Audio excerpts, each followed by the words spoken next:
What's going on, everyone? It's Alex here from Aleks Physio. So today I'm going to be going over 4 things to avoid when using a cane.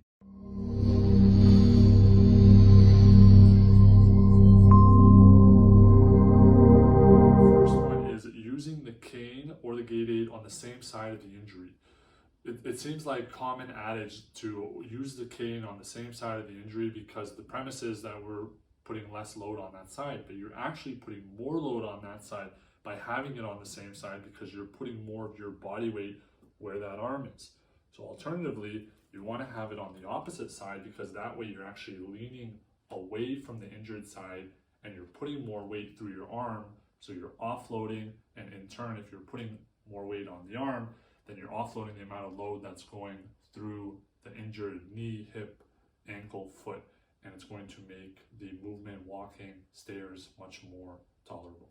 Number 2 is making sure that the cane handle is facing behind you, not in front of you. This is a pretty common one that I see when I'm out and about. And one of the main reasons why we want it facing behind you is it's just going to feel more secure and more stable, just based on the layout of the cane. You want it to face behind versus in front. You're just not going to get that same level of support when it's facing in front versus when the handle is facing behind.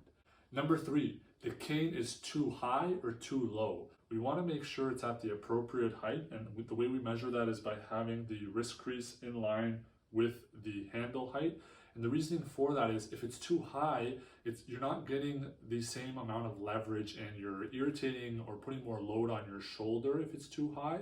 And then if it's too low, you're leaning down, or you may have a tendency to lean further down and straighten your elbow. You don't want to lock your elbow when you're using the cane or any other gait aid. So biomechanical efficiency and maximizing biomechanics is the reason why we want to make sure it's the right height. And too often I see people having it too high or too low, and it's not going to be comfortable for them, and it's not going to maximize their function. Number 4 is not having all points of the cane on the ground before you take a step. The purpose of having the cane is that it's going to offload your body weight or a percentage of your body weight when you're walking, which should help with pain and should improve with your balance and your function and coordination.